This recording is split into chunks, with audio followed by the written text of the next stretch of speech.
Hello दोस्तों, welcome to my YouTube channel. जैसे कि आपको थंबनेल से पता लग ही गया होगा कि आज हम लोग किस चीज पर बात करने वाले हैं। हमारा टॉपिक है आज का पुत्र वियोग। आपको पता होगा पुत्र वियोग जो आपका है वो क्लास 12 के हिंदी के 100 मार्क्स का एक चैप्टर है, जो कि आपका सुभद्रा कुमारी चौहान कवित्री के द्वारा लिखा गया है। इन्हीं पर हम लोग चर्चा करने वाले हैं। सबसे पहले आपको ये बता दे, पुत्र वियोग जो आपका चैप्टर है, इससे जो आपका है सवाल निश्चित रूप से ही आएगा। 100% इसका गारंटी है। ऑब्जेक्टिव हो या सब्जेक्टिव, ऑब्जेक्टिव में तो आएगा ही, सब्जेक्टिव में 5 नंबरिया से लेकर ये 2 नंबरिया तक आएगा। जैसे कि आपको हम जो बताए हैं, जैसे कि आप थंबनेल में देखे होंगे, क्या आपको लिखा हुआ था एक ही वीडियो में प्रश्न उत्तर सहित आपको क्या मिल जाएगा, इसका पूरा सॉल्यूशन मिल जाएगा इस चैप्टर को। इसके बाद आपको दोबारा पढ़ना नहीं होगा। क्वेश्चन आंसर को किस प्रकार से इसका हम लोग कंप्लीट करेंगे, ये वीडियो के आखिरी में आपको बताएंगे। सबसे पहले इनको हम लोग पूरी बढ़िया से इनका पढ़ेंगे। लेखक परिचय को सबसे पहले देखेंगे, उनके बाद एक एक लाइन बाय लाइन पूरी कविता को पढ़ेंगे। लाइन बाय लाइन आपको पूरी हिंदी बुक को पढ़ाएंगे। इसका सबसे बड़ा कारण ये है क्योंकि ऑब्जेक्टिव जो पूछा जाता है 50% ऑब्जेक्टिव है। आपको हम हिंदी का जो इंट्रो वीडियो था उसमें बताए हैं, नहीं देखे हैं तो आप जाके उसे देख सकते हैं, क्योंकि उसी के अनुसार हम पूरा हिंदी के बुक को पढ़ाएंगे। ठीक है, तो बात करते हैं जो 50% आपका ऑब्जेक्टिव है। ऑब्जेक्टिव अदर बुक की तरह, जैसे हिस्ट्री पॉलिटिकल की तरह इसमें साइड से नहीं दिया हुआ है। जैसे चैप्टर अंत के बाद हिस्ट्री पॉलिटिकल में जैसे दिया गया है, लेकिन आपका हिंदी बुक में नहीं दिया गया है। आपको खुद से इससे ऑब्जेक्टिव निकालना होगा। तो चलिए स्टार्टिंग करेंगे। सबसे पहले हम लोग लेखक परिचय देखेंगे। जो हमारा कवित्री इन्हीं का परिचय दिया गया, इनका सबसे पहले देखेंगे। लेखिका का परिचय देखेंगे। किसी भी चैप्टर पढ़ने से पहले लेखक हो या लेखिका या कवित्री हो या कवि, उनका हम लोग लेखक उसका परिचय होता है, जन्म मृत्यु लेकर उसका जीवनी जो होता है, उनको याद रखना बहुत ही जरूरी होता है, क्योंकि इससे आपका 8 से 10 नंबर पूरी बुक से पूछा जाता है। बात करें सुभद्रा कुमारी चौहान का, तो इससे भी कई बार सवाल बना है। इस बार भी इससे सवाल बना है, आपको अभी दिखाएंगे। तो हम शॉर्ट नोट्स आपका ले लिए हैं सुभद्रा कुमारी चौहान का। इसमें से अगर आपको किताब में से कोई और भी लगे क्या ये इंपॉर्टेंट है, तो आप उतार सकते हैं, लेकिन मेरे अंदाज से इतना में ही आ जाना चाहिए। अन्यथा आप बुक से देख लीजिएगा, आपको जो इंपॉर्टेंट लगे उसको भी नोट कर लीजिएगा। तो चलिए हम स्टार्ट करते हैं। ले सुभद्रा कुमारी चौहान के द्वारा लिखा गया पुत्र वियोग को। पुत्र वियोग है क्या? पुत्र से बिछुड़ना। यहाँ पर पुत्र से वियोग यानी पुत्र से बिछुड़ना की बात है, जिसमें सुभद्रा कुमारी चौहान एक माँ का क्या दर्द होता है पुत्र से बिछुड़ने के बाद, उन्हीं को हम लोग देखेंगे। तो चलिए स्टार्ट करते हैं आज का सुभद्रा कुमारी चौहान के द्वारा लिखा गया इस वीडियो को। तो सबसे पहले हम स्टार्टिंग करते हैं, क्या पुत्र वियोग किसके द्वारा लिखा गया है, तो ये सबसे पहले आपका क्लियर रहना चाहिए। सुभद्रा कुमारी चौहान के द्वारा आपका पुत्र वियोग लिखा गया है। याद रखिएगा हर एक चैप्टर कौन सा लेखक या लेखिका लिखा है, इनको पूरा चैप्टर जो पूरा बुक है, लगभग आपका बुक में चैप्टर है आपका कुल, हिंदी का देख लेते हैं एक सेकंड, कुल है आपका 27 है। 27 को आपको याद रखना होगा, जिसमें से एक हमारा फर्स्ट स्टार्टिंग हो रहा है। आपको पूरी बुक पढ़ाएंगे, टेंशन नहीं लीजिएगा, ठीक है। तो चलिए स्टार्टिंग करते हैं। पुत्र वियोग किसके द्वारा लिखा गया? सुभद्रा कुमारी चौहान के द्वारा ये लिखा गया है। बात करें हम लोग लेखक कवित्री परिचय। सुभद्रा कुमारी चौहान एक कवित्री है, इनका परिचय पहले देखते हैं। परिचय से सवाल निश्चित ही आएगा, ठीक है। तो सबसे पहले इनकी बात करते हैं जन्म का बात। तो जन्म होता है इनका 16 अगस्त 1904 ईस्वी को। सुभद्रा कुमारी चौहान का जन्म कब होता है, कई बार एग्जाम में पूछा गया है। तो जन्म होता है इनका 16 अगस्त 1904 को। वहीं निधन की बात करें तो 15 फरवरी 1948 को। निधन कब होता है इनका? 15 फरवरी 1948 को। याद रखिएगा बसंत पंचमी के दिन नागपुर से जबलपुर वापसी में कार दुर्घटना में इनका मृत्यु हुआ था। कार दुर्घटना में आप नोट कर सकते हैं, कार दुर्घटना में इनका मृत्यु हुआ था। और किस दिन था? वसंत पंचमी के दिन इनका मृत्यु हुआ, ठीक है। यहाँ नोट कर सकते हैं आप, कार दुर्घटना में इनका मृत्यु हुआ था वसंत पंचमी के दिन। और कैसे हुआ था? तो नागपुर से जबलपुर जाने के क्रम में हुआ था। आप इसको नोट कर सकते हैं, ठीक है। नागपुर से जबलपुर जाने के क्रम में कैसे हुआ था? तो कार दुर्घटना कौन सा दिन था? तो वसंत पंचमी। डेट क्या था? 15 फरवरी 1948। इस प्रकार से आपका क्लियर रहना चाहिए। और इनका जन्म कब हुआ था? 16 अगस्त 1904 ईस्वी को। अब इसका नोट्स ले या नोट्स लेने के लिए आप डिस्क्रिप्शन में दिए गए लिंक टेलीग्राम से जुड़िए, अन्यथा आप इसका स्क्रीनशॉट भी ले सकते हैं, आपका नोट्स आसानी से बन जाएगा। वही बात करें जन्म का स्थान क्या था, यानी किस स्थान पर इनका जन्म हुआ, तो जन्म स्थान है इसका निहालपुर, इलाहाबाद, उत्तर प्रदेश। इलाहाबाद आपका उत्तर प्रदेश में पड़ता है। वहीं पर एक जगह है निहालपुर के इलाहाबाद के उत्तर प्रदेश में इनका जन्म होता है सुभद्रा कुमारी चौहान का। वहीं बात करें इनके माता पिता का नाम, तो माता का नाम था धीराज कुंवर, वहीं पिता का नाम था इनका ठाकुर रामनाथ सिंह। याद रखिएगा, इनकी माता का नाम था धीराज कुंवर सिंह, वहीं पिता का नाम था ठाकुर रामनाथ सिंह। क्लियर रहेगा, माँ का नाम धीराज कुंवर, वहीं पिता का नाम ठाकुर रामनाथ सिंह। इनका पति की बात करें तो इनका पति था ठाकुर लक्ष्मण सिंह। ठीक है, पति कौन था इनका, तो ठाकुर लक्ष्मण सिंह इनका पति था। ध्यान रखिएगा, इनका पति था ठाकुर लक्ष्मण सिंह। वहीं विवाह कब हुआ था, तो विवाह इनका 1919 में हुआ था। विवाह कब हुआ था, 1919 में। जन्म कब हुआ था, 1904 ईस्वी में। तो 15 साल की आयु में शायद इनका विवाह हुआ। हाँ, 15 साल, क्योंकि 1904 में जन्म होता है, 1919 में शादी हो जाता है। शिक्षा की बात करें तो शिक्षा जो है इनका क्रॉसवेट गर्ल्स स्कूल। देखिए यहाँ ध्यान देने योग्य बात है, यहीं से सवाल पूछा गया था कि सुभद्रा कुमारी चौहान का शिक्षा कहां से स्टार्टिंग हुआ था, तो उसका आंसर होता, यानी कौन सा स्कूल से हुआ था, क्रॉसवेट गर्ल्स स्कूल। 4 ऑप्शन दिया गया था, उसमें एक ऑप्शन पहला या दूसरा जो था वही सही था, क्रॉसवेट गर्ल्स स्कूल। याद रखिएगा, इनका शिक्षा जो हुआ था क्रॉसवेट गर्ल्स स्कूल। कई एक बार पूछा गया, ये VVI है, इस बार भी पूछे जाने की संभावना है। तो शिक्षा का किस स्कूल में होता है, क्रॉसवेट गर्ल्स स्कूल। और इलाहाबाद में ही इनका प्रारंभिक शिक्षा हुआ था, और यही स्कूल में महादेवी वर्मा भी इन्हीं के साथ पढ़ी थी। प्रसिद्ध कवित्री जानते होंगे महादेवी वर्मा को, इन्हीं के साथ पढ़ी थी, यानी सुभद्रा कुमारी चौहान के साथ। याद रखिएगा, सुभद्रा कुमारी चौहान और महादेवी वर्मा प्रारंभिक शिक्षा यही स्कूल में दोनों एक साथ पढ़ी थी। ध्यान देने योग्य बात है, सुभद्रा कुमारी चौहान और महादेवी वर्मा। नेक्स्ट है इनका कीर्ति। कीर्ति ध्यान रखिएगा, ऑब्जेक्टिव में पूछा जाता है। कीर्ति है इनका, पहला आता है मुकुल, मुकुल है, दूसरा है त्रिधारा, और तीसरा है बिखरे मोती, चौथा है सभा का खेल। देखिए आपका मुकुल कविता संग्रह है, 1930 में प्रकाशित होता है।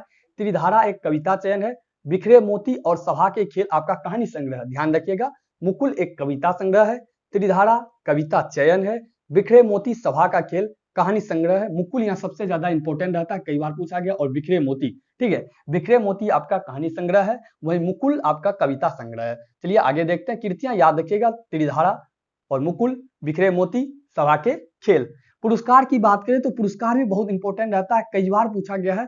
पुरस्कार इनको मुकुल पर मिला था 1930 में हिंदी साहित्य सम्मेलन का से कसरिया पुरस्कार। ध्यान रखिएगा, से कसरिया पुरस्कार आपको हम VVI लगा दे रहे हैं। कौन सा पुरस्कार मिला था, तो से कसरिया पुरस्कार मिला था। से कसरिया पुरस्कार बुक में भी दिया गया, आप यहाँ से भी नोट कर सकते हैं। पुरस्कार मिला था, किस पर मिला था, मुकुल पर मिला था। और कब मिला था, तो 1930 में। किस पर, हिंदी साहित्य सम्मेलन में मुकुल पर से कसरिया पुरस्कार। कौन सा पुरस्कार, से कसरिया पुरस्कार। पुत्र वियोग जो आपका ये चैप्टर है पुत्र वियोग, वह एक प्रकार का शोक गीत है, यानी किसी मृत्यु हो जाने के बाद जो गीत गाया जाता है उसी प्रकार का आपका पुत्र वियोग एक शोक गीत है। अगर आप खुद से भी पढ़ेंगे तो पूरा आसानी से क्लियर हो जाएगा, ठीक है, हम ऐसे पढ़ा ही देंगे। और मुकुल से लिया गया, याद रखिएगा आपका पुत्र वियोग कहां से लिया गया है, सवाल डायरेक्ट पूछा जाता है, क्या पुत्र वियोग जो शोक गीत है आपका वो कहां से लिया गया है, तो ये आपका मुकुल से लिया गया। किससे लिया गया, मुकुल से लिया गया। और मुकुल पर ही सुभद्रा कुमारी चौहान को क्या मिला था, से कसरिया पुरस्कार मिला था हिंदी साहित्य सम्मेलन में। और मुकुल, वही मुकुल से आपका पुत्र वियोग को लिया गया है, जो आपका एक शोक गीत है। और लिया गया कहां से शोक गीत, यानी कि पुत्र वियोग, तो आपका मुकुल से लिया गया है। सुभद्रा जी छायावादी काव्य धारा के कवि हैं। कई बार सवाल पूछे जाते हैं, क्या सुभद्रा कुमारी चौहान किस काव्य धारा के कवि हैं, तो याद रखिएगा सुभद्रा जी छायावादी काव्य धारा के कवि हैं। तो इसको भी आप याद रखिएगा। इनमें से बहुत ही इंपॉर्टेंट हम लाए हैं आपके लिए नोट्स के लिए, अन्यथा आपको हम पहले ही बोल चुके हैं। अगर आपको कवित्री परिचय अगर कोई भी और बात लगे क्या है इंपॉर्टेंट, तो आप उसे नोट्स कर सकते हैं, ठीक है। तो हम आपको बता ही दिए हिंदी में शॉर्ट कोड में क्या इनका लेखक परिचय क्या था। तो चलिए हम लोग अब चैप्टर स्टार्ट करते हैं पुत्र वियोग को। देखिए चैप्टर में कुछ नहीं है, बस पुत्र की असामयिक निधन के बाद कवित्री माँ के द्वारा लिखी गई ये आपका स्मृति है। यानी कि एक पुत्र का जो है असामयिक मृत्यु हो जाती है, उनके बाद माँ के दर्द, विरह, वेदना किस प्रकार से होता है, उन्हीं को यहाँ पूरी अच्छी प्रकार से वर्णन किया गया है। ध्यान से सुनिएगा, कई बार इसका 100% व्याख्या भी दे दिया जाता है, इस बार भी इससे 100% व्याख्या देता है, क्योंकि हम जो ज्यादा इंपॉर्टेंट है उसको हम सबसे पहले लेंगे, जिससे सवाल हर एक बार आता है। आपको हम पहले ही बता चुके हैं कि आपको हम कम लिखवाएंगे, आराम से आपको लेक्चर देखना है, नोट्स कम से कम में बढ़िया नंबर आपको दिला देंगे। मेरा जो आपका ध्येय है वह ध्येय एक ही है, 80% से ऊपर नंबर लाना है आपको। हम जब मेरा इंट्रो हुआ था पता ही है आपको कि फ्री में इस बार 2023 में जितने भी बच्चे आज स्टूडेंट्स एग्जाम दे रहे हैं सभी को हम फ्री में इंटर का एग्जाम की तैयारी करवा रहे हैं। तो चलिए स्टार्ट करते हैं, पुत्र वियोग को हम लोग स्टार्ट करते हैं, पढ़ते हैं। आसानी से ये चैप्टर आसानी आप भी समझ सकते हैं, अन्यथा आपको हम पूरी लाइन बाय लाइन पढ़ के सुनाते। चलिए स्टार्ट करते हैं। देखिए स्टार्टिंग होता है यहाँ से, एक पुत्र का मृत्यु हो जाती है और माँ का क्या दर्द होता है उनके बारे में लिखा गया है सुभद्रा कुमारी चौहान के द्वारा। तो उन्हीं को हम लोग आज पढ़ते हैं। स्टार्टिंग होता है क्या, आज दिशाएं भी हंसती है, उल्लास विश्व पर छाया है, मेरा खोया हुआ खिलौना अब तक मेरे पास न आया। खिलौना से यहाँ आशा है पुत्र। माँ कह रही है क्या चारों बगल, चारों दिशा में जो है, चारों दिशा हंसता, चारों दिशाएं हंस रही है, उल्लास पूरा विश्व पर छाया है, खुशी चारों तरफ, चारों ओर छाया हुआ है, सभी दिशाओं में छाया हुआ है, लेकिन मेरा खोया हुआ खिलौना, यानी कि माँ का जो खोया हुआ खिलौना, यानी कि उसका जो खोया हुआ पुत्र है वह मेरे पास न आया। यानी कि माँ कह रही है चारों विश्व, चारों ओर, चारों विश्व पर उल्लास छाया हुआ है, उल्लास छाया हुआ है, खुशी का माहौल बना हुआ है, लेकिन मेरा खोया हुआ पुत्र अभी तक मेरे पास न आया है। फर्स्ट पंक्ति में यही सुभद्रा कुमारी चौहान कह रही है कि चारों ओर, चारों दिशा में उल्लास छाया है, लेकिन मेरा खिलौना, मेरा पुत्र जो है अभी तक मेरे पास न आया है। दूसरा पैराग्राफ में लिखती है, शीत न लग जाए इस भय से, नहीं गोद से जिसे उतारा, छोड़ काम दौड़ कर आई, माँ कहकर जिस समय पुकारा। देखिए किसी का भी माँ हो तो अगर बच्चा अगर किसी भी माँ का रोता है तो सब कोई भी काम माँ कर रही है तो वह सबसे पहले छोड़कर बच्चे को देखने आती है। तो उसी के संदर्भ में कह रही है, जब ठंड ऋतु था यानी शीत ऋतु था, तो उस समय शीत ना लगने के भय से, शीत ना लग जाए इस डर से माँ ने अपने बेटे को गोद से नहीं उतारा। और कभी भी माँ को जवाब देता था माँ कहकर, तो उस समय माँ किसी भी प्रकार की काम करती थी तो वह दौड़ के सबसे पहले अपने बेटे के पास आती थी। सेकंड पैराग्राफ में यही कहा जा रहा है कि शीत ना लग जाए, शीत न लग जाए मेरे बेटे को, इस भय से ना हमें उसे गोद से कभी उतारा, छोड़ काम कर दौड़ कर आई जब माँ कहकर उसे पुकारा। तीसरा पैराग्राफ में लिखती है, थपकी दे दे जिसे सुलाया, जिसके लिए लोरियां गाई, जिसके मुख पर जला मलिनता देख आंख में रात बिताई। देखिए आप सुलाने के संदर्भ में कह रही है माँ, क्या थपकी दे देकर जिसे सुलाया, आप भी बचपन में होंगे तो माँ आपको भी थपकी दे देकर सुलाते थे, तो उसी प्रकार से कह रही है क्या थपकी दे देकर जिसे सुलाया, जिसके लिए लोरियां गाई, यानी लोरियां तो आप जानते हैं लोरियां किसको कहता है, जो गीत प्रकार का होता है। तो कह रही है थपकी दे दे जिसे सुलाया, जिसके लिए लोरियां गाई, और मुख पर थोड़ा सा भी मलिनता देखकर माँ जो है उनकी आंखों में रात बिता देता है। कोई भी पुत्र हो, अगर कोई भी पुत्र हो, उसकी माँ अगर अपने पुत्र के मुख पर थोड़ा सा भी मलिनता या उदास देखकर उसके बहुत ही चिंता सताने लगती है। उसी प्रकार से यहाँ कह रही है कि थोड़ा सा भी मलिनता देखकर पूरी आंख उसके पूरी आंखों में उनकी रात बिता देती थी। यानी किसी भी माँ का पुत्र हो, अगर उसमें कोई भी किसी प्रकार का परेशानी में हो तो माँ को बहुत ही चिंता होती है। तो वही तीसरा पैराग्राफ, बहुत इमोशनल चैप्टर है तो बढ़िया से पढ़िएगा आप लोग, और इसलिए इससे सवाल हर एक बार बनता है।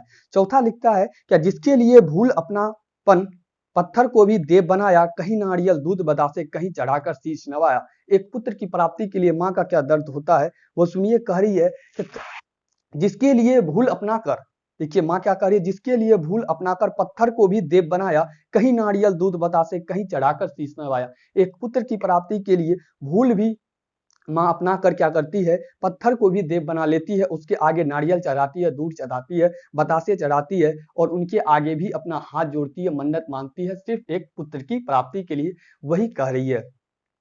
नेक्स्ट लिखती है कि फिर भी कोई कुछ ना कर सका, छिन ही गया खिलौना मेरा, मैं असहाय विवश बैठी ही रह गई, उड़ गया छौना मेरा। फिर कह रही है कि कोई भी कुछ नहीं कर सका, छिन गया खिलौना मेरा, यानी कि पूरे विश्व, यानी कोई भी व्यक्ति उसका कुछ ना कर सका, उनका पुत्र जो था वह खो ही गया। और मैं, यानी माँ कह रही है कि मैं असहाय बिना सहायता के बैठी ही रह गई, और लेकिन उठ गया छौना मेरा, यानी उसका पुत्र जो है उठ ही गया दुनिया से, कोई कुछ ना कर सका।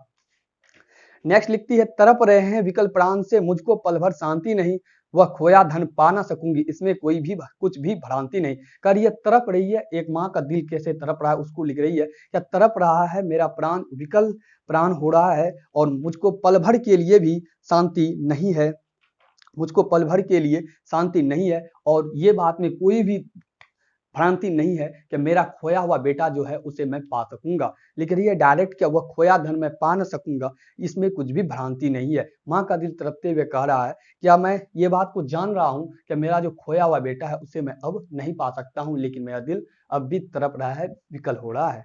नेक्स्ट लिखती है फिर भी रोता ही रहता है, नहीं मानता है मन मेरा, बड़ा जटिल नीरस लगता है, सूना सूना जीवन मेरा। कहता है फिर भी मैं रोता हूँ, मैं इस बात को जानता भी हूँ कि मेरा पुत्र जो उठ गया है वो अब मुझे नहीं मिलेगा, लेकिन तब पर भी मैं रोता हूँ, मेरा मन नहीं मानता और तेरे बिना पूरा जटिल नीरस लगता है, पूरा जिंदगी सूना सूना जीवन लगता है। एक माँ का पुत्र के बिना किस प्रकार का जिंदगी होगा तो एक माँ ही जानती है। तो उसी में कह रही है पूरा जटिल नीरस लगता है और सूना सूना पूरा जीवन लगता है, उठ गया छोना मेरा। यानी कि वह कह रही है क्या मैं इस बात को जरूर जानती हूँ कि मेरा पुत्र अब नहीं मिलेगा, तब पर भी मेरा दिल रोता है, विकल प्राण होता है और पल भर के लिए भी शांति नहीं मिलता है और पूरा जिंदगी क्या होता है नीरस लगता है और सूना सूना जीवन हो गया है। नेक्स्ट लिखती है यह लगता है एक बार यदि पल भर को उसको पा जाती, जी से लगा प्यार से सर सहला सहला कर उसको समझाती। माँ कहती है एक बार भी वह मुझे अभी मिल जाता तो मैं उसे प्यार से रखता और उनके सिर सहलाकर उसे समझाता, अपने पुत्र के लिए कह रही है। नेक्स्ट लिखती है मेरे भैया मेरे बेटे, अब माँ को यूं छोड़ ना जाना, बड़ा कठिन है बेटा खोकर माँ को अपना मन समझाना। पुत्र के लिए वह कह रही है मेरे भैया मेरे बेटे, उनके लिए यह शब्द यूज कर रही है, मेरे भैया मेरे बेटे, अब माँ को यूं छोड़ ना जाना, बड़ा कठिन है बेटा खोकर माँ को अपना मन समझाना। ऐसे तो डायरेक्ट किया है, कह रहा है कि अगर उसको पुत्र एक बार और मिल जाता तो उसको प्यार से बैठा कर समझाता क्या बड़ा कठिन होता है एक बेटा खोकर माँ को अपना मन समझाना, किस प्रकार का उनका दर्द होता है, इन सभी बातों को अपने बेटे को बताता और कहता क्या तुम अब मुझे छोड़कर नहीं जाना। अंतिम में लिखती है कवित्री सुभद्रा कुमारी चौहान, भाई बहन भूल सकते हैं पिता भले ही तुम्हें भुलावे, किंतु रात दिन की साथिन माँ कैसे अपना मन समझावे।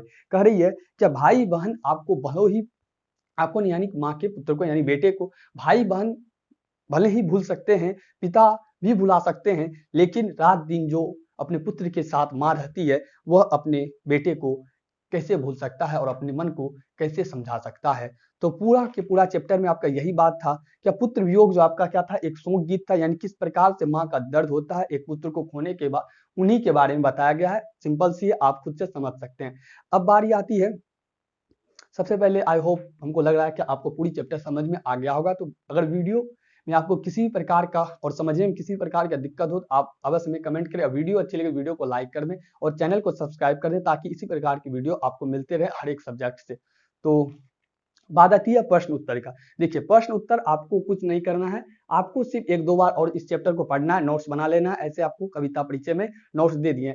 जब आपका एग्जाम 3 मंथ पहले रहेगा, आपको हम गिनती के साथ लघु में मात्र 25 से 30 सवाल देंगे, पूरे बुक से उसी से आएगा, भरोसा रखिएगा 25 से 30 सवाल में आपका आ जाएगा। हम भी एग्जाम दिए थे उसी प्रकार से पढ़ के देंगे, आपको कॉपी नोट्स डायरेक्ट दे देंगे। टेलीग्राम से जुड़ जाइएगा, डिस्क्रिप्शन में दिया गया है। अगर आप टेलीग्राम से नहीं जुड़ पाते हैं तो डायरेक्ट हमारा चैनल जो है matric and inter coaching centre PK, आप टेलीग्राम पर जाके सर्च कीजिए, सक्सेस का लोगो लगा हुआ वहां भी मिल जाएगा, आप डायरेक्ट ज्वाइन कीजिए, वहां पर आपको प्रश्न उत्तर मिल जाएगा।